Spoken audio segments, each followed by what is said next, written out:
السلام علیکم، ہمارے چینل کتاب کہانی میں خوش آمدید۔ تو آئیے چلتے ہیں آج کی کہانی کی طرف۔ میرا نام نور ہے۔ میری عمر کوئی تقریباً 6 سال کی ہوگی جب میری اماں مجھے اس دنیا میں ابا کے ساتھ اکیلا چھوڑ گئی تھیں۔ ان کو دل کا مسئلہ تھا، بہت علاج کروایا مگر وہ ٹھیک نہیں ہو سکتی تھیں۔ دعائیوں کے سہارے بھی وہ کتنا عرصہ زندگی رہ سکتی تھیں۔ ان کے دل کا مسئلہ پہلے کم تھا، پھر آہستہ آہستہ بڑھتا چلا گیا تھا، اور پھر ایک دن اسی مرض نے ان کی جان لے لی۔ گھر میں تو جیسے اس دن قیامت کا سما تھا، ہوتا بھی کیسے نہیں، اور کون تھا بھلا اس گھر کو اور مجھے اور ابا کو سنبھالنے والا؟ ابا ایک ہی بھائی تھے۔ ہاں، بہنیں ان کی 3 تھیں مگر وہ تینوں ہی شادی شدہ تھیں اور اپنے اپنے گھروں کی تھیں۔ ایک تو اسی شہر میں رہتی تھی اور باقی 2 تو دوسرے شہر میں رہتی تھیں۔ وہ کبھی کبھار ہی آیا کرتی تھیں۔ دادی کا بھی ابھی کچھ ہی وقت پہلے انتقال ہوا تھا، اور اب اماں کے بھی چلے جانے کے بعد گھر صرف میں، ابا اور دادا جان ہی رہ گئے تھے۔ اماں جب تک زندہ تھیں انہوں نے اپنی ساری ذمہ داریاں بہت اچھے طریقے سے نبھائی تھیں، کبھی کسی کام میں کوتاہی نہیں ہوئی تھی، اور بات کے جتنے ابا گواہ تھے اتنے ہی میرے دادا جان بھی تھے۔ مگر اب کیا کیا جا سکتا تھا؟ جانے والوں کو کون روک سکتا ہے؟ اگر اختیار میں ہو تو ان کو جانے ہی کون دے؟ مگر یہ سب تو سوہنے رب کے ہاتھ میں ہوتا ہے۔ ہم انسان تو بس دعا کر سکتے ہیں یا پھر کوشش، اور یہ دونوں کام سب نے کیے تھے۔ میرے ننھے ہاتھوں نے اپنی ماں کی زندگی کی دعا کی تھی، جبکہ ابا نے دعا کے ساتھ ساتھ کوشش بھی کی تھی۔ اچھے سے اچھا ان کا علاج کروایا تھا، مگر ان کا جانا طے تھا، جس میں ہم سب ہی بے بس تھے۔ میرے ابا اور اماں کی پسند کی شادی تھی۔ اماں کے جانے کے بعد ابا مجھے بتایا کرتے تھے ان کی باتیں۔ اماں کو شادی سے پہلے ہی دل کا مسئلہ تھا مگر اس وقت کم تھا، لیکن وقت گزرنے کے ساتھ ساتھ یہ مسئلہ بڑھتا چلا گیا۔ اماں نے ابا سے شادی کرنے سے انکار کر دیا تھا، یہ سوچ کر کہ ان کی زندگی اتنی نہیں ہے، ابا کسی اور سے شادی کر لیں۔ مگر ابا کا کہنا تھا جتنی بھی زندگی تھی وہ ان کے ساتھ گزارنا چاہتے تھے، اور کیا بھروسہ زندگی کا، وہ ان سے پہلے ہی اس دنیا سے چلے جاتے۔ محبت یہی تو ہوتی ہے، ہر مشکل میں ساتھ دینے والی، آخری سانس تک ساتھ چلنے والی۔ بیچ راستے میں چھوڑنے والے کبھی محبت نہیں کرتے، اور نہ ہی اس پاک اور سچے جذبے کے قابل ہوتے ہیں۔ ایسے لوگوں سے جتنی ہو سکے دوری بنا کر رکھیں، یہ انسان کو برباد کرنے میں ذرا وقت نہیں لگاتے۔ یہاں یہ بات کرنے کا یہی مقصد ہے کہ ہماری بہت سی پیاری پیاری سی اور معصوم سی بچیاں اکثر کسی ایسے انسان سے محبت کر بیٹھتی ہیں جو اس پاک اور سچے جذبے کے قابل نہیں ہوتا۔ وہ بس اپنے مقصد اور مطلب کے لیے آپ کے ساتھ جڑا ہوتا ہے۔ محبت کا سب سے بڑا ثبوت یہی ہے کہ وہ آپ کو ہمیشہ کے لیے اپنی زندگی میں شامل کرے، آپ کو عزت دے اور آپ کو اپنی عزت بنائے۔ اگر وہ ایسا نہیں کرتا تو یقین مانیں وہ انسان آپ سے ذرا محبت نہیں کرتا، اس سے فوراً الگ ہو جائیں۔ محبت کا دوسرا نام عزت ہے، خیال ہے، پرواہ ہے۔ اگر یہ سب نہیں ہے تو محبت بھی کہیں دور دور تک نہیں ہے۔ جو آپ سے محبت کرتا ہوگا وہ ہر حال میں آپ کو قبول کرے گا، آپ کو اپنائے گا، پھر چاہے زندگی کے کچھ سال ہی کیوں نہ بچے ہوں آپ کے پاس۔ میرے ابا نے بھی تو اماں سے ایسی ہی محبت کی تھی اور ان کو چھوڑا نہیں تھا، شادی کر لی تھی۔ سب کے کہنے پر اماں بھی مان گئی تھیں، اور پھر ان کی زندگی میں آئی تھی روشنی بن کر۔ اماں نے ہی میرا نام نور رکھا تھا، ان کو یہ نام ہمیشہ سے پسند تھا، اور پھر ایک دن وہ ہماری زندگی میں اندھیرا کر کے چلی گئی تھیں۔ 2 ماہ گزر گئے تھے، مجھے میری نانو اپنے گھر لے آئی تھی کیونکہ وہاں اب کوئی نہیں تھا جو میرا خیال رکھتا۔ ابا کو تو اپنا خیال نہیں تھا، وہ میرا خیال کیا رکھتے، مگر مجھے ان کی شدت سے یاد آتی تھی۔ اماں کے جانے کے بعد وہی تو تھے میرے پاس، میں روز ہی اپنے گھر جانے کی ضد کیا کرتی تھی۔ پھر کبھی کبھار نانا مجھے ابا کے پاس لے جایا کرتے تھے۔ کچھ وقت اور گزرا تھا جب سب نے ابا کو دوسری شادی کا مشورہ دیا تھا، مگر انہوں نے صاف انکار کر دیا تھا۔ اب وہ خود کو سنبھال چکے تھے اور مجھے بھی اپنے ساتھ گھر واپس لے آئے تھے۔ ان کا کہنا تھا کہ اب وہ بس اپنی بیٹی یعنی میرے ساتھ رہیں گے، مگر سب کا کہنا تھا کہ وہ شادی کر لیں کیونکہ اس گھر میں کوئی عورت نہیں تھی اور گھر میں کسی عورت کا ہونا ضروری تھا۔ دادی جان زندہ ہوتی تو پھر بات ٹھیک تھی، مگر وہ بھی نہیں تھیں، ایسے میں گھر نہیں چل سکتا تھا، اور ایک بچی کی بھی ذمہ داری تھی۔ سب کے سمجھانے اور کہنے پر وہ مان گئے تھے، اور شادی کے لیے میری سب سے چھوٹی خالہ کا رشتہ مانگا گیا تھا کیونکہ ان کی ابھی شادی نہیں ہوئی تھی، وہ پڑھائی کرتی تھیں، اور سب کا یہی کہنا تھا کہ خالہ ہیں تو میرا بھی خیال کریں گی۔ کسی اور سے ابا نے شادی کر لی تو وہ مجھے کبھی قبول نہیں کرے گی، مجھے ابا سے دور کر دے گی، اور ابا نے تو صاف سب کے سامنے کہہ دیا تھا کہ اگر شادی کریں گے تو وہ خالہ سے، ورنہ کسی اور سے وہ کبھی شادی نہیں کریں گے، اور میرے لیے کوئی ایسی ماں نہیں لانا چاہتے تھے جو میری زندگی حرام کر دے۔ جبھی انہوں نے خالہ کا نام لیا تھا۔ وہ ابا سے کافی چھوٹی تھی، مگر اس وقت شاید وہ بیٹی کی محبت میں تھوڑے خود غرض ہو گئے تھے۔ جبھی یہ کہا تھا انہوں نے، اور نانا نے ہاں کر دی تھی۔ خالہ بھی مان گئی تھی، وہ مجھ سے کافی پیار کرتی تھیں، شاید اسی لیے اس شادی کے لیے انہوں نے ہاں کر دی تھی۔ اور پھر 1-2 روز میں ہی سادگی سے نکاح ہوا تھا، اور میری خالہ میری ماں کے روپ میں ہمارے گھر آ گئی تھی۔ شروع میں تو میں ان کو خالہ ہی بلایا کرتی تھی، مگر پھر ابا کے اور ان کے کہنے پر اماں بلانے لگ گئی تھی، اور اب میں ان کو اماں ہی بلایا کرتی تھی۔ انہوں نے بھی اماں کی طرح سارا گھر سنبھال لیا تھا، اور کبھی کسی چیز کی شکایت ابا کو ان سے نہیں ہوئی تھی۔ ابا بھی پوری کوشش کیا کرتے تھے کہ ان کے ساتھ اچھے سے رہیں، مگر کبھی کبھی اماں کی یاد آنے پر وہ ہر کسی سے بیزار ہو جایا کرتے تھے، کسی سے بات نہیں کیا کرتے تھے، مجھ سے بھی نہیں، اور میں اور خالہ ہم دونوں ایک دوسرے کے ساتھ وقت گزار لیا کرتی تھیں۔ مگر ابا کو جلد ہی اپنی غلطی کا احساس بھی ہو جایا کرتا تھا، اور وہ ہم لوگوں کو باہر لے جاتے تھے۔ سب اچھا ہی چل رہا تھا۔ ابا کی دوسری شادی کو بھی 10 سال گزر گئے تھے۔ اس وقت میری عمر 16 سال کی تھی، اور مجھ سے چھوٹے میرے 3 بہن بھائی تھے، 1 بہن اور 2 بھائی۔ اماں ابا نے ان کو کبھی نہیں بتایا تھا کہ میں ان کی سگی بہن نہیں ہوں، بلکہ وہ سبھی اس بات سے انجان تھے، اور تو اتنے سالوں بعد کسی کو بھی اس بات کا کم ہی علم تھا، کیونکہ ہم اس بات کا کبھی کسی کے سامنے ذکر نہیں کرتے تھے، اور دیکھ کر لگتا بھی نہیں تھا کہ ہمارا کوئی ایسا رشتہ ہے۔ خالہ مجھے باقی بچوں جتنا ہی عزیز رکھتی تھی، یا شاید ان سے بھی زیادہ۔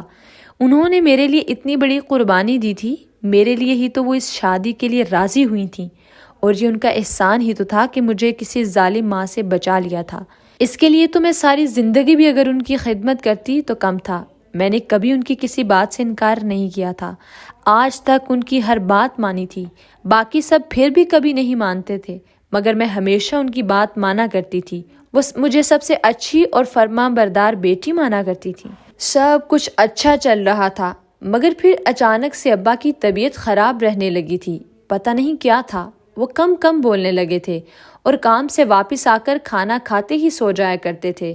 پہلے کی طرح ہم سے نہ کوئی بات کرتے تھے اور نہ ہی کچھ اور۔ اماں کا کہنا تھا کہ شاید ان کی طبیعت اچھی نہیں، اسی لیے ایسا ہے۔ وہ خود ہی کچھ دنوں میں ٹھیک ہو جائیں گے، اور پھر ہم سب نے بھی اس بات کو تھوڑا نظر انداز کرنا شروع کر دیا تھا، یہ سوچ کر کہ ابا کو پھر کوئی پرانی بات یاد آ گئی ہوگی، جبھی وہ کچھ خاموش سے رہنے لگے تھے۔ ایسا پہلے بھی ہوتا تھا، مگر اب کافی سالوں سے تو سب اچھا تھا، انہوں نے کبھی سب کے سامنے ایسا ظاہر نہیں کیا تھا، تو پھر جانے اب اچانک سے ایسا کیا ہوا تھا۔ خیر، اماں کا کہنا تھا کہ وہ سب سنبھال لیں گی، ہم لوگوں کو اپنی پڑھائی پر دھیان دینا چاہیے۔ میرا اسکول ختم ہوا تھا، اور اب مجھے کالج میں داخلہ لینا تھا، جس کے لیے مجھے تیاری بھی کرنی تھی۔ اسی لیے آج کل گھر میں اور گھر کے کاموں میں میری کوئی اتنی دلچسپی نہیں تھی، ورنہ تو میں اماں کے ساتھ مل کر سارا کام کروایا کرتی تھی۔ مگر اب ان کا یہ کہنا تھا کہ مجھے اپنی پڑھائی پر دھیان دینا چاہیے، کیونکہ اب آگے کی پڑھائی مشکل بھی تو ہونی تھی۔ اسی لیے مجھے ان کی بات ٹھیک ہی لگی تھی، اور ایک بار کسی اچھے سے کالج میں داخلہ ہو جاتا پھر کیا تھا، سب اچھا تھا، پھر تو میرے لیے کوئی مشکل تھی نہیں۔ یہی سوچ کر میرا زیادہ تر وقت کمرے میں ہی گزرتا تھا۔ شام کو باہر آ کر سب کے ساتھ بیٹھ جایا کرتی تھی۔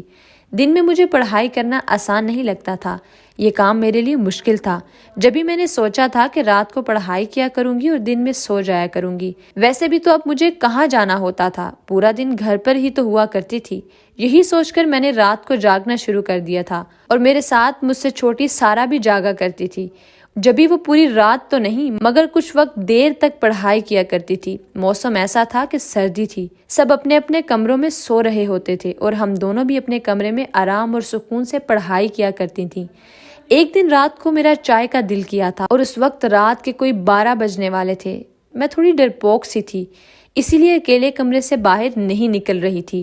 سارا کو بھی ساتھ چلنے کا کہا تھا، چائے میں نے خود بنانے کا ہی وعدہ کیا تھا، اس سے بس ساتھ چلنا تھا میرے، اور اس بات پر وہ جلدی مان گئی تھی۔ ہم دونوں ہی کمرے سے باہر آئی تھیں، باورچی خانے میں وہ میرے پاس ہی کھڑی ہو گئی تھی۔ جب میں نے چائے چولہے پر رکھی تھی، ہم دونوں ہی اس وقت وہاں موجود تھیں جب میری نظر کھڑکی سے باہر گئی تھی، اور باہر کا منظر دیکھ کر میری چیخ نکلتے نکلتے رکی تھی۔ باہر کوئی تھا سفید لباس میں۔ اس سے پہلے کہ میں کوئی شور مچاتی، میری نظر اس کے چہرے پر گئی تھی۔ وہ کوئی اور نہیں بلکہ اماں تھیں۔ وہ سفید رنگ کی ساڑی پہنے چھت پر جا رہی تھی۔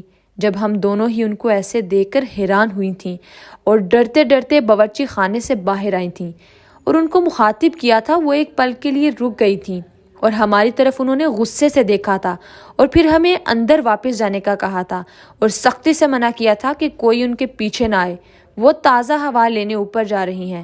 مگر مجھے ان کی بات کچھ سمجھ نہیں آئی تھی کہ وہ سردی میں کون سی تازہ ہوا لینا چاہتی ہوں گی، اور اماں نے کبھی ایسے بات نہیں کی تھی، مگر ان کا ایک روب تو تھا سب پر، سبھی ان سے ڈرتے تھے۔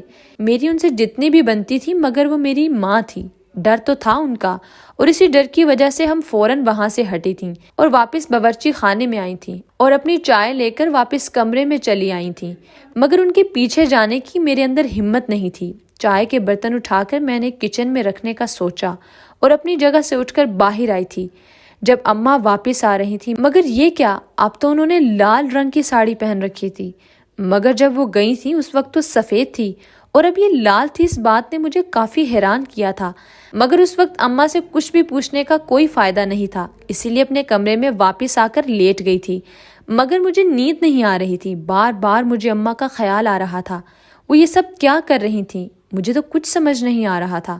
ایک نظر سوئی ہوئی سارا پر ڈال کر میں بھی سونے کی کوشش کرنے لگی تھی۔ وہ چھوٹی تھی، شاید اسی لیے اس نے اس بات کو اتنا نہیں سوچا تھا۔ اماں کیا کر رہی تھیں مجھے نہیں پتا تھا۔ اس دن کے بعد سے ایک دو دفعہ میں نے ان کو اور دیکھا تھا، اسی طرح رات کے 12 بجے چھت پر جاتے اور پھر لال ساڑی میں واپس آتے، مگر کسی سے بھی اس بات کا ذکر نہیں کیا تھا اور نہ ہی اماں سے اس بارے میں کوئی بات کی تھی۔ اگر ان کو برا لگ جاتا تو اس دن سے اماں کا رویہ بھی کچھ بدلا بدلا سا مجھے محسوس ہوتا تھا، جیسے کوئی بات تھی مگر وہ بتا نہیں رہی تھی۔ میرا کالج شروع ہو گیا تھا اور میں وہاں جانے لگی تھی، اسی چکر میں یہ سب بھول گئی تھی۔ سوچا کوئی وجہ ہوگی، مجھے جان کر کرنا بھی کیا تھا، اور پھر سارے دن کی تھکی میں رات کو جلدی سو جایا کرتی تھی، جس سے دوبارہ میں نے اماں کو کبھی نہیں دیکھا تھا اور نہ ہی اس بارے میں ان سے کوئی بات کی تھی۔ میں تو اس بات کو جیسے بھول ہی گئی تھی، کبھی نہ سوچا اور نہ ہی اس پر دھیان دیا تھا، اپنے کام سے کام رکھنے لگی تھی۔ مگر حیرت تو مجھے اس وقت ہوئی تھی جب ایک دن اپنے کسی ٹیسٹ کی وجہ سے میں جاگ رہی تھی اور اچانک ہی باہر آئی تھی پانی لینے۔ جب میں نے اماں کو چھت پر جاتے ہوئے دیکھا تھا، مجھے تو سب کچھ ہی بھول گیا تھا۔ مجھے لگا تھا اس وقت اماں کو کوئی کام ہوگا جب ہی گئی ہوں گی، مگر آج اتنے دن گزر جانے کے بعد بھی وہ جا رہی تھیں، مطلب وہ ابھی بھی جاتی تھیں۔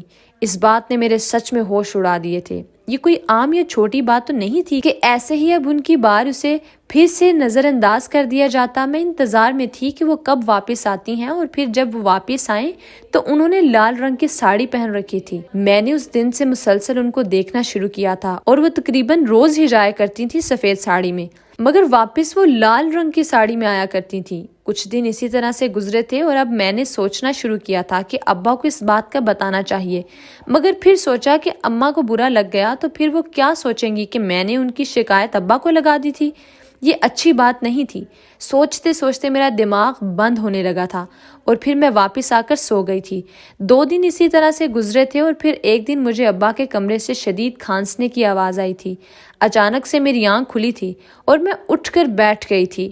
لگا جیسے جواب تھا، مگر مجھے دوبارہ سے ابا کی آواز آئی تھی۔ وہ بری طرح سے کھانس رہے تھے۔ میں فوراً ہی اپنے کمرے سے اٹھ کر باہر آئی تھی اور پھر میرا رخ ابا کے کمرے کی طرف تھا۔ پہلے سوچا کہ جانا چاہیے کہ نہیں، پھر کچھ سوچ کر میں ابا کے کمرے میں آئی تھی جو کہ پانی مانگ رہے تھے۔ میں نے پہلے تو ان کو جلدی سے پانی دیا تھا اور پھر وہ لیٹ گئے تھے، مگر ان کی طبیعت مجھے کچھ ٹھیک نہیں لگ رہی تھی، کافی خراب لگ رہی تھی۔ کمرے میں مجھے اماں تو کہیں نظر نہیں آئی تھیں۔ ابا کی طبیعت زیادہ خراب ہونے لگی تھی۔ مجھے کچھ سمجھ نہیں آ رہی تھی کہ کیا کرتی، اسی لیے جلدی سے کمرے سے باہر آئی۔ مجھے پتا تھا اماں چھت پر ہی موجود ہوں گی، اسی لیے ان کے منع کرنے کے بعد بھی چھت پر چلی آئی تھی، اور سامنے کا منظر دیکھ کر تو جیسے آسمان میرے سر پر ٹوٹ پڑا کہ وہاں پر تو اماں۔ ابا کی طبیعت اب پہلے سے کچھ بہتر تھی۔ اس سارے واقعے کو 3 دن گزر گئے تھے، مگر ان 3 دن میں میری اماں سے کوئی بات نہیں ہوئی تھی۔ اس رات کے بعد سے میں نے ان سے بات کرنا چھوڑ دی تھی۔ وہ بھی مجھے کم ہی مخاطب کیا کرتی تھیں، مگر وہ مجھ سے بات کرنے کی کوشش کرتی تھیں، جسے میں ہمیشہ ہی نظر انداز کر جایا کرتی تھی اور ان کی بات ادھوری ہی رہ جاتی تھی۔ میری آنکھوں میں اپنے لیے لا تعلقی ہی تھی جو ان کو سب سے زیادہ دکھ دے رہی تھی۔ ان کا کہنا یہ تھا، مگر سب کی ذمہ دار وہ خود ہی تو تھیں۔ انہوں نے سب کو دھوکہ دیا تھا، اور سب سے بڑا دھوکہ تو انہوں نے ابا کو دیا تھا۔ وہ جتنے سالوں میں مجھے کبھی بری نہیں لگی تھیں، اس رات کے بعد سے لگنے لگی تھیں۔ وہ مجھ سے بات کرنے کی کوشش کرتی تھیں، مگر میں کبھی ان کی بات پر دھیان نہیں دیا کرتی تھی۔ دل میں ایک خلش سی آ گئی تھی ان کو لے کر، اور یہی بات ان کو اندر سے کھا رہی تھی۔ اس سارے واقعے کو اب کافی دن گزر گئے تھے۔ میں نے ابا سے بہانہ بنایا تھا اور پھپھو کے گھر رہنے کے لیے چلی گئی تھی، کیونکہ میرا اب اس گھر میں رہنے کا دل نہیں کرتا تھا۔ سوچا کچھ دن کے لیے ہی صحیح، یہاں سے دور تو رہوں گی نا۔ اور اب اس بار ابا نے بھی کچھ نہیں کہا تھا اور مجھے پھپھو کے گھر چھوڑ آئے تھے۔ مجھے وہاں اب ایک ہفتہ ہو گیا تھا آئے ہوئے، جب ابا ایک دن مجھے واپس لینے آئے تھے۔ وہ حیران تھے کہ میں اتنے دن کیسے یہاں رہ گئی تھی۔ میری بچپن سے عادت تھی کہ میں گھر سے باہر کبھی زیادہ وقت نہیں رہتی تھی، مگر اس بار تو میں نے ابا کے ساتھ ساتھ باقی سب کو بھی حیران کر دیا تھا۔ ابا کے آنے پر مجھے ان کے ساتھ تو جانا ہی تھا، مگر واپس اپنے گھر جانے کا میرا دل نہیں تھا۔ اس گھر سے تو جیسے دل ہی اٹھ گیا تھا۔ وہاں اماں کی موجودگی مجھے اس رات کا منظر یاد کرا دیتی تھی، جسے میں چاہ کر بھی یاد کرنا نہیں چاہتی تھی۔ اس رات کو تو میں اپنی یادداشت سے مٹا ہی دینا چاہتی تھی، مگر ایسا کرنا میرے بس میں ہوتا تو میں بے دلی کے ساتھ ہی اپنے ابا کے ساتھ گھر واپس آ گئی تھی۔ مجھے ابا کے ساتھ آتا دیکھ کر اماں کے چہرے پر خوشی آئی تھی، جیسے وہ میرا ہی انتظار کر رہی تھی۔ ابا نے مجھے بتایا تھا راستے میں ہی کہ اماں مجھے کتنا یاد کرتی تھیں، اور آج تو انہوں نے میری پسند کی ساری چیزیں بنائی تھیں۔ گھر آتے ہی منہ ہاتھ دھونے کے بعد انہوں نے کھانا لگا دیا تھا۔ میرا تو کھانے کا دل ہی نہیں تھا، بس ابا کے کہنے پر ہی تھوڑا سا کھایا تھا اور اٹھ کر اپنے کمرے میں چلی گئی تھی اور اپنی کتابیں کھول لی تھیں۔ کچھ ہی دیر میں مجھے اپنے کمرے میں کسی کی موجودگی کا احساس ہوا تھا۔ وہ اور کوئی نہیں، میری اماں ہی تھیں، جو میرے سامنے موجود تھیں اور مجھے دیکھ رہی تھیں۔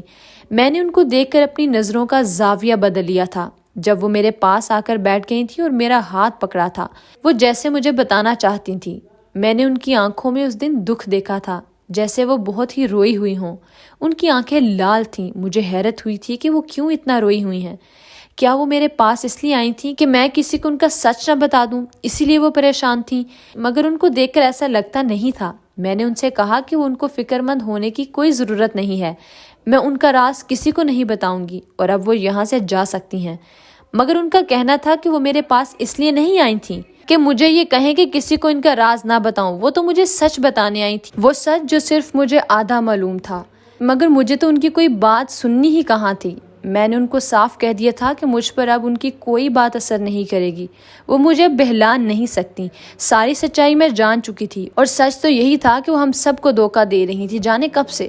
مجھے بس اتنا پتا تھا کہ انہوں نے میرے باپ کو دھوکہ دیا تھا۔ وہ ایک اچھی عورت نہیں تھی، اس نے سب کو دھوکہ دیا تھا۔ اس رات کا منظر ایک بار پھر میری آنکھوں کے سامنے آیا تھا۔ جیسے ہی میں اس رات اماں کو بلانے چھت پر گئی تھی تو میری نظر سامنے گئی تھی، جہاں اماں چھت پر بنے ایک چھوٹے سے کمرے میں بیٹھی تھی۔ وہ خاموش تھی، مگر کوئی تھا جو بول رہا تھا، اور اگر وہ خاموش تھی تو بول کون رہا تھا؟ جب میں نے غور سے سنا تو وہ کسی مرد کی آواز تھی جو اماں کا نام لے رہا تھا، ان سے باتیں کر رہا تھا، اور اماں اس کی باتیں سن کر مسکرا رہی تھی۔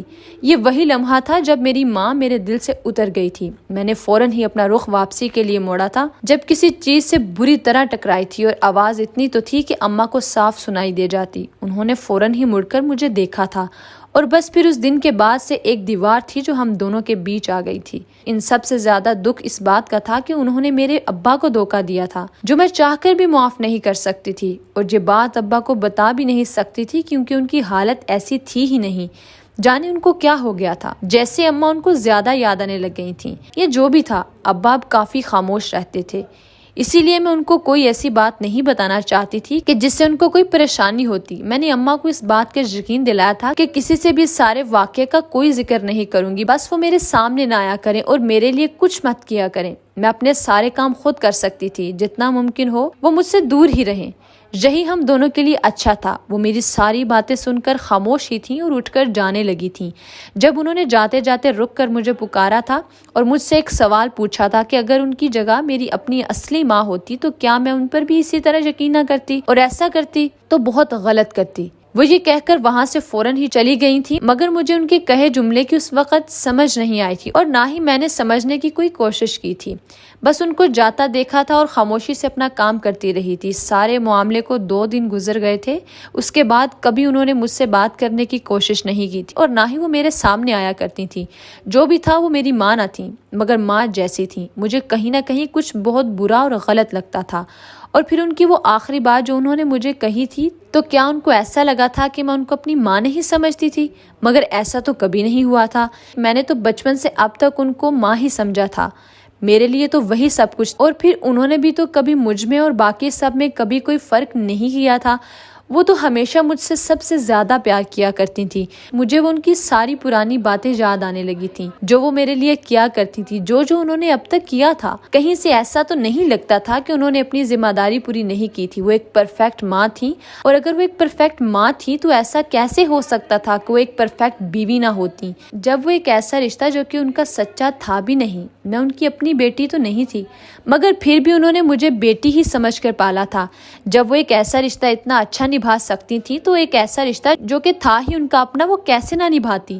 وہ اس میں کیسے کوئی خیانت کر سکتی تھی؟ اور اب مجھے سمجھ آ گئی تھی کہ میں نے کتنا غلط سوچا تھا۔ وہ میری ماں تھی، وہ کبھی غلط ہو ہی نہیں سکتی تھی، پھر چاہے یہ دنیا ساری کیوں نہ ان کے خلاف ہو جاتی، مگر مجھے ان کے ساتھ ہونا چاہیے تھا۔ مگر میں نے کیا کیا تھا؟ میں خود ہی ان کے خلاف ہو گئی تھی، ایک بار ان کی بات بھی نہیں سنی تھی۔ کتنی بری بیٹی تھی میں ان کی، وہ تو مجھے اپنی فرما بردار بیٹی مانا کرتی تھی، اور میں نے کیا کیا تھا ان کے ساتھ؟ ان کی ایک بات نہیں سنی تھی۔ اس بات کا مجھے بہت افسوس ہوا تھا، مجھے اپنی غلطی کا احساس ہوا تھا، اور اب مجھے ان سے معافی مانگنی تھی۔ یہی سوچ کر میں اپنے کمرے سے باہر آئی تھی اور ان کو پورے گھر میں تلاش کرنے لگی تھی۔ جب مجھے سارا نے بتایا کہ وہ گھر میں موجود نہیں تھی، وہ بازار گئی تھیں، یہ سن کر میں ان کا انتظار کرنے لگی تھی، اور وہ شام کو واپس آئی تھیں۔ ان کے آتے ساتھ ہی میں ان کے پاس گئی اور پہلے ان کو پانی پوچھا تھا، اور پھر ان سے بات کرنے کا کہہ کر وہیں ان کے پاس ہی رک گئی تھی۔ جب انہوں نے مجھے اپنے پاس بیٹھنے کا کہا تھا، ان کے لہجے میں موجود شفقت میں محسوس کر سکتی تھی۔ اتنا سب کچھ ہونے کے بعد بھی ان کے دل میں میرے لیے نرمی ہی تھی۔ یہ دیکھ کر مجھے اور شرمندگی ہوئی تھی۔ میں نے ان سے اپنے رویے اور اپنی باتوں کی معافی مانگی تھی اور کہا تھا کہ میں غلط ہوں، مجھے ان پر یقین کرنا چاہیے تھا کہ وہ میری ماں تھیں، وہ کبھی ایسا نہیں کر سکتی، مجھے اس طرح ان پر شک نہیں کرنا چاہیے تھا۔ میری بات سننے کے بعد وہ بولی تھی کہ انہیں دکھ ہوا تھا، مگر میں اپنی جگہ ٹھیک تھی۔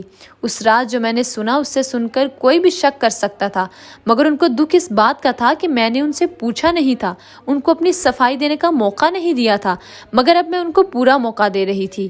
مگر مجھے کچھ نہیں جاننا تھا، مجھے اتنا پتا تھا کہ میری ماں ایسی نہیں ہے، بس اس کے علاوہ مجھے کچھ نہیں جاننا تھا۔ میری بات سن کر وہ مسکرائی تھی اور پھر مجھے بتانے لگی تھی کہ سچ کیا تھا۔ ان کا کہنا تھا کہ ابھی شاید میں جذبات میں آ کر سچ نہ جاننا چاہوں، مگر زندگی کے کسی موڑ پر یہ بات مجھے پریشان ضرور کرے گی، اسی لیے وہ آج مجھے پورا سچ بتائیں گی تاکہ کبھی زندگی میں یہ بات مجھے دوبارہ ان سے دور نہ کر دے۔ اسی لیے انہوں نے مجھے بتانا شروع کیا تھا کہ میرے ابا سے شادی سے پہلے وہ کسی کو پسند کرتی تھی۔ وہ ان کا اسکول فیلو تھا، وہ ایک بہت ہی اچھا اور نیک انسان تھا، وہ ان سے بہت محبت کرتا تھا اور وہ بھی ان سے پیار کرتی تھی۔ اسے فوج میں جانے کا شوق تھا، شوق کم مگر جنون زیادہ کہا جائے تو اچھا ہوگا۔ اسے جنون تھا اپنے وطن کے لیے کچھ کرنے کا، اور اسی لیے اس نے فورس جوائن کر لی تھی۔ وہ اس کے بعد بھی اماں سے رابطے میں تھا اور وہ ان کو فون کیا کرتا تھا، اور پھر دیکھتے ہی دیکھتے وہ کیپٹن بن گیا تھا۔ اماں نے بتایا کہ وہ ان کی ترقی پر بہت خوش ہوئی تھی، اور اب ان کو ان کے آنے کا انتظار تھا کہ وہ کب واپس آئیں گے، اور ان کا کہنا تھا کہ اب کی بار جب وہ واپس آئیں گے تو اپنے گھر والوں کو رشتے کے لیے بھیجیں گے، مگر وہ کبھی واپس نہیں آئے۔ ایک رات انہوں نے اماں کو فون کیا اور کہا کہ انہوں نے ان کے لیے کچھ بھیجا ہے۔ کافی دیر وہ بات کرتے رہے تھے اور پھر فون بند کر دیا، اور 2 دن کوئی بات نہیں ہوئی تھی۔ پھر خبر ملی تھی وہ شہید ہو گئے تھے، ان کے یونٹ پر اسی رات حملہ ہوا تھا اور وہ لڑتے لڑتے شہید ہو گئے تھے۔ اماں کو انہوں نے کچھ بھیجا تھا اور ایک چھوٹی سی ٹیپ تھی جس میں اس کی آواز تھی جو انہوں نے ریکارڈ کر کے بھیجی تھی۔ اماں نے مجھے مسکراتے ہوئے بتایا کہ ان کو ان کی آواز بہت پسند تھی، وہ اکثر ان سے کہتی تھی کہ ان کا بس چلے تو وہ ان کی آواز کو کہیں قید کر لیں، اسی لیے انہوں نے وہ ریکارڈنگ ان کو بھیجی تھی تاکہ اسے ہمیشہ اپنے پاس محفوظ رکھیں، اور ایسا ہی ہوا تھا۔ اس کے بعد اماں کی شادی ابا سے ہو گئی تھی، جس لیے انہوں نے آسانی سے ہاں کر دی تھی، اور پھر بھی وہ ان کو آج تک بھول نہیں پائی تھی۔ شادی کے بعد سے ہی ان پر ایک گھر کی ذمہ داری پڑ گئی تھی اور ایک بچی کی بھی، جس میں انہوں نے کبھی اپنے لیے وقت نکالا ہی نہیں تھا، اور ابا بھی اپنے کاموں اور مصروفیات میں اور اماں کی یاد میں ان کو شاید وہ وقت اور پیار دے ہی نہیں پائے تھے کہ وہ ان کو بھول سکتی اور اپنے ماضی کو بھول کر آگے بڑھ سکتی۔ وہ آج بھی اپنے ماضی میں جیتی تھیں۔ وہ رات کو سب کے سونے کے بعد تیار ہو کر چھت پر جا کر اپنا وقت گزارتی تھیں، اپنے لیے جیتی تھیں، اور وہ آواز جو میں نے سنی تھی وہ وہی ریکارڈنگ تھی، وہاں اور کوئی نہیں تھا ان کے علاوہ۔ اور وہ ساڑی ان کو پسند تھی، جب بھی وہ پہن کر جایا کرتی تھیں۔ ان کی خوشی کی وجہ ان کا ماضی ہی تھا جس نے ان کو اب تک زندہ رکھا تھا۔ انہوں نے مجھے اپنی الماری سے وہی ٹیپ نکال کر سنائی تھی، آواز وہی تھی جو میں نے اس رات سنی تھی۔ لال ساڑی ان کو پسند تھی، جبکہ سفید اماں کو، اور اس کی ایک وجہ یہ بھی تھی کہ اگر کوئی ان کو دیکھ بھی لے تو سفید ساڑی میں کوئی جن یا بھوت سمجھ کر ڈر جائے اور ان پر انگلی نہ اٹھائے۔ یہی وجہ تھی ان سب باتوں کی۔ مجھے انہوں نے آج اپنے ماضی کی سب سے اہم بات اور سب سے بڑا راز بتایا تھا۔ ان کی باتیں سن کر میرے آنسو آ گئے تھے۔ اتنا بڑا سچ اور اتنا بڑا دکھ وہ اپنے ساتھ لے کر پھر رہی تھیں، وہ بھی کسی کو بتائے بغیر۔ ان کا کہنا تھا کہ وہ کبھی کسی سے شادی نہ کرتی اگر ان کو میرا خیال نہ ہوتا۔ انہوں نے یہ صرف میرے لیے کیا تھا تاکہ مجھے ماں کا پیار مل سکتا۔ انہوں نے میرے لیے اتنی بڑی قربانی دی تھی اور میں نے بدلے میں ان کے خلوص اور ان کی نیت پر شک کیا تھا۔ مجھے ایسا نہیں کرنا چاہیے تھا۔ اس کے لیے جتنی معافی مانگی جاتی کم تھی، پھر بھی میں نے ان سے معافی مانگی تھی اور انہوں نے مجھے معاف بھی کر دیا تھا۔ وہ تھی ہی ایسی نرم دل کی معاف کرنے والی۔ سب اچھا تھا، ہم سب پہلے کی طرح خوش تھے، اور اب میں اماں کو ہر طرح سے خوش رکھنے کی کوشش کرتی تھی، اپنا زیادہ وقت ان کو دیا کرتی تھی، اور وہ سب اچھے سے سمجھ رہی تھیں۔ وہ خوش تھیں اپنے بچوں کے ساتھ، اپنے ماضی کو بھول تو نہیں سکتی تھیں، اور ماضی اگر محبت کا ہو تو کبھی بھولتا بھی تو نہیں ہے۔ اپنے اپنوں پر شک کرنے سے پہلے ان کی بات سنیں، ان کو سزا سنانے سے پہلے اپنے اپنوں پر شک کرنے سے پہلے ان کی بات سنیں، ان کو سزا سنانے سے پہلے اپنی صفائی کا ایک موقع ضرور دیں۔ کبھی کبھی آنکھوں دیکھا اور کانوں سنا بھی غلط ہوتا ہے۔ اپنے پیاروں پر یقین کرنا سیکھیں، کیونکہ یہ رشتے اسی یقین پر ہی جڑے ہوتے ہیں۔ ان کو کمزور مت ہونے دیں کبھی بھی، بلکہ جتنا ہو سکے ان کو مضبوط بنانے کی کوشش کریں۔ یہی زندگی کی حقیقت ہے، یہی احساس۔ اگر آپ کو ہماری آج کی کہانی پسند آئی ہو تو ویڈیو کو لائک کیجیے، کمنٹ سیکشن میں اپنی قیمتی رائے کا اظہار کیجیے، اور ہمارے چینل کتاب کہانی کو سبسکرائب کرنا مت بھولیے۔ ملتے ہیں کل ایک نئی دلچسپ کہانی کے ساتھ۔ اللہ حافظ۔